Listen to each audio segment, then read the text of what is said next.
የሰኔ ሰማይ በፕሪቶሪያና በጆሃንስበርግ ላይ ሲያጠላ በደቡብ አፍሪካ ለሚኖሩ በሺዎች ለሚቆጠሩ ኢትዮጵያውያን ስደተኞች ቀኑ የወራት ወይም የዓመታት ተራ መለወጫ ሳይሆን በሕይወትና በሞት መካከል የሚያሰምር ቀነ ገደብ ሆኗል። መጤ የጠል ቡድኖች የሌሎች አፍሪካ ሀገራት ዜጎች እስከ ሰኔ 30 ድረስ ሀገሪቱን ለቀው እንዲወጡ ያስቀመጡት ጥብቅ የጊዜ ገደብ ነገ የሚያበቃ በመሆኑ በደቡብ አፍሪካ ጎዳናዎች፣ በንግድ መንደሮችና በስደተኞች መጠለያዎች ውስጥ ፍጹም አስደንጋጭና አስፈሪ የውጥረት ድባብ ሰፍኗል። ይህም ማጠናከሪያ ያደረገው ደግሞ የጸረ ስደተኞች አቋም ያላቸው ቡድኖች ነገ አገር አቀፍ ተቃውሞ ለማድረግ ማቀዳቸው ሲሆን ዓለም አቀፍ የመገናኛ ብዙሃን፣ የጥናት ተቋማትና የሰብአዊ መብት ተሟጋቾች ሁኔታውን በማንኛውም ጊዜ ሊፈነዳ የሚችል ከፍተኛ ቀውስ በማለት እየገለጹት ይገኛሉ። በደቡብ አፍሪካ የተቀሰቀሰው ጸረ ስደተኛ አቋም አዲስ ባይሆንም የዘንድሮ እንቅስቃሴ ግን እጅግ በተቀናጀና አደገኛ በሆነ መልኩ መዋቀሩ ሁኔታውን ለየት ያደርገዋል። ማርች ኤንድ ማርች የተሰኙትና ሌሎች ባህላዊ መሳሪያዎችን የታጠቁ አገር ውስጥ ቡድኖች የደቡብ አፍሪካን ወቅታዊ የስራ አጥነትና የወንጀል መጠን ማደግ እንደ ምክንያት በመጠቀም ስደተኞችን ኢላማ አድርገዋል። አልጀዚራ በጉዳዩ ላይ ባወጣው የመስክ ሪፖርት እንደገለጸው ጥቃቱ ሰነድ የሌላቸውን ስደተኞችን ብቻ የሚመለከት ቢመስልም በተግባር ግን መሬት ላይ ያለው እውነት ሌላ ነው። ጋዜጣው እንደዘገበው ህጋዊ የቪዛና የስደተኝነት ፈቃድ ያላቸው ጭምር መልካቸው ወይም ያነጋገር ዘይቤያቸው የውጭ ዜጋ በመሆኑ ብቻ ጥቃት እየደረሰባቸው ነው። በዚያው ሀገር የሚኖረውና ሁኔታውን በቅርበት የሚከታተለው አሰግድ የተባለ ኢትዮጵያዊ መሬት ላይ ያለውን እውነታ ሲያስረዳ ሳውዝ አፍሪካ በዓለም ዋንጫ ተሳታፊ በመሆኗ ብዙዎች ባይደሰቱም አገሪቱ ብዙ የታየባት የተጣባትና የተገኘባት መሆኗን ገልጾ ስደተኛ ጠል ሳውዝ አፍሪካኖች ቢኖሩም አሁንም በሚሊዮን የሚቆጠሩት መልካም በመሆናቸው ምክንያት ስደተኛው እዚያ መቆየቱንና መሬት ላይ ያለውን ሁኔታ አብሮ ከሚኖረው በላይ የሚያውቀው እንደማይኖር ተናግሯል። ነገር ግን የመልካምነት አሁን ላይ እየገነፈለ በመጣው የጥላቻ ማዕበል እየተዋጠ ይገኛል። ቡድኖቹ ሰኔ 30ን እንደ መጨረሻ ቀን በመቁጠር መጠነ ሰፊ አገር አቀፍ ተቃውሞ ለማድረግ ማቀዳቸው ውጥረቱን ወደ ከፍተኛ ደረጃ አድርሶታል። መቀመጫውን በፕሪቶሪያ ያደረገው የደህንነትና የጸጥታ ጥናት ተቋም ባወጣው የጥናት ወረቀት አሁን ያለው ሁኔታ እንደ አውሮፓውያን አቆጣጠር በ2008 በአገሪቱ በተከሰተውና ከ60 በላይ ሰዎችን ሕይወት ከቀጠፈው መጠነ ሰፊው መጤ ጠል ጥቃት ጋር ተመሳሳይ መልክ እንዳለው አስታውቋል። ተቋሙ ባደረገው የደህንነት ግምገማ እስካሁን ባለው የተቀናጀ ውከትና አመጽ ቢያንስ የሶስት ሰዎች ሕይወት ማለፉን አረጋግጧል።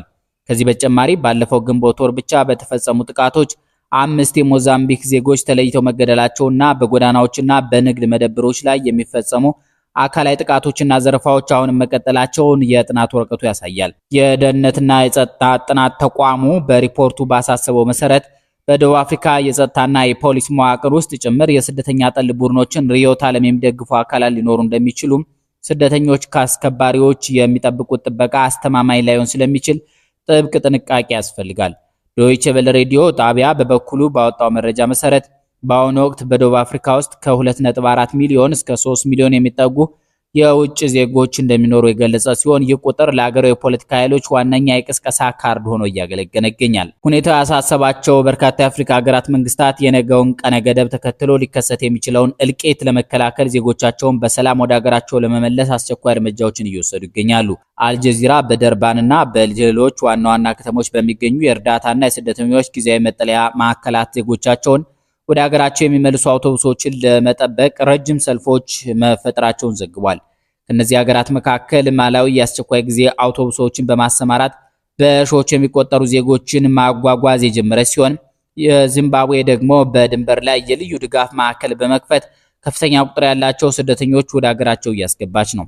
ናይጄሪያ የዲፕሎማቲክ ጥበቃና የአየር ትራንስፖርት በማመቻቸት የዜጎቿን ደህንነት ለመጠበቅ ከደቡብ አፍሪካ ጋር እየተነጋገረች ሲሆን ሞዛምቢክ በበኩሏ በግንቦት ወር ዜጎቿ በመገደላቸው የተቃውሞ መግለጫ አውጥታ ዜጎቿን በየብስ ትራንስፖርት እያስወጣች ይገኛል። ጋናና ዩጋንዳ በበኩላቸው በኤምባሲዎቻቸው በኩል የአስቸኳይ ጊዜ ስልኮችን በመዘርጋት ስደተኞቹን ወደ ማዕከላት የመሰብሰብ ስራ እየሰሩ እንደሆነ ታውቋል። የኢትዮጵያ ስደተኞች ግን ከሌሎች ሀገራት በተለየ መልኩ ወደ ሀገር የመመለሱ ሂደት ላይ ሰፊ የሎጂስቲክስ፣ የፋይናንስና የደህንነት ፈተናዎች እየገጠማቸው ይገኛሉ። አብዛኞቹ ንብረታቸውን ጥለው ለመውጣት የሚቸገሩ ከመሆኑም በላይ በየመንገዱ የሚፈጸምባቸው ዘረፋና ማዋከብ አማራጮቻቸውን አጥብቦታል። የደቡብ አፍሪካ ፕሬዝዳንት ሲሪል ራማፎሳ ከዚህ ቀደም በጉዳዩ ላይ በሰጡት መግለጫ መንግስታቸው ሀገሪቱን ለማረጋጋት አስፈላጊውን እርምጃ ሁሉ እንደሚወስድ አስታውቋል። ፕሬዝዳንት ሲሪል ራማፎሳ በሰጡት ጥብቅ ማስጠንቀቂያ በማንኛውም አካል ሀገሪቱን ለማተራመስ የሚደረግን ሙከራ በፍጹም እንደማይታገሱ ገልጸው ሰልፍ በማድረግ የሚሆን በሌላ መንገድ ሁከት የሚፈጥሩ አካላትን የጸጥታ ኃይሎችም ለመከላከል ዝግጁ መሆናቸውንና የተዘረጉትን የህግ የበላይነት ማስከበሪያ እርምጃዎች የሚጥሱ አካላት ሙሉ በሙሉ የህግን ጥብቅ ቅጣት እንደሚያገኙ ተናግሯል። እንደ አንዳንድ የዜና ማዕከላት ዘገባ ከሆነ የደቡብ አፍሪካ መንግስት የነገውን የሰኔ 30ውን የተቃውሞ ሰልፍ ተከትሎ ሊነሳ የሚችለውን ሁከት ለመግታት ከ600 ሚሊዮን ራንድ በላይ ወጪ የሚጠይቅ መጠነ ሰፊ የጸጥታ ጥበቃ ዘመቻ ይፋ አድርጓል። የመከላከያ ሚኒስቴርን በበኩሉ ግጭትና ሁከት የሚቀሰቅስ ከሆነ እንደ አስፈላጊነቱ ጦርነቱ በተለያዩ ስልታዊ ቦታዎች ላይ እንደማይሰማራ ይፋ ማድረጉን የዜና ማዕከሉ ገልጿል። በደቡብ አፍሪካ የኢትዮጵያውያን ተሳትፎ በአብዛኛው በንግድ ዘርፍ ላይ ያተኮረ ነው። በተለይም በትናንሽ ከተሞችና በገጠር መንደሮች የችርቻሮ መደብሮችን በመክፈት የሚታወቁት ኢትዮጵያውያን የጥቃቱ ቀዳሚ ሰለባ የመሆን እድላቸው ከፍተኛ መሆኑን የነዋሪዎች ሪፖርት ያሳያል። ባለፉት ሳምንታት ባህላዊ መሳሪያዎችን የታጠቁ ኃይሎች በየሱቆች እየተዘዋወሩ ህጋዊ ፈቃድ የሌላቸው ስደተኞች አገሪቱን ለቀው እንዲወጡ ሲያስገድዱና ንብረት ሲዘርፉ ሰምተዋል። የነገው ቀነ ገደብ ማብቂያ ከመሆኑ ጋር ተያይዞ በኢትዮጵያውያን ዘንድ ያለው ስጋት እጅግ የበረታ ሲሆን በጆሃንስበርግና በደርባን የሚገኙ ሰፊ የኢትዮጵያውያን የንግድ ማዕከላት ሙሉ በሙሉ በሚባል ደረጃ ተዘግተዋል። ነጋዴዎች ንብረታቸውን ወደ አስተማማኝ ቦታዎች ለማሸሽ እየሞከሩ ቢሆንም በመንገድ ላይ የሚጠብቃቸው ዘረፋ ሌላው ስጋት ሆኗል። ስደተኞች በቡድን በመሆን ራሳቸውን ለመከላከል እየሞከሩ ቢሆንም የታጠቁት ቡድኖች ቁጥርና የጥቃት ስልት አደገኛ በመሆኑ የፍርሃት ድባብ ሰፍኗል። በማህበራዊ ሚዲያዎች የሚለቀቁ ያልተረጋገጡ መረጃዎችና ዛቻዎችም በስደተኛው ማህበረሰብ ውስጥ ከፍተኛ የስነ ልቦና ጫና ፈጥሯል።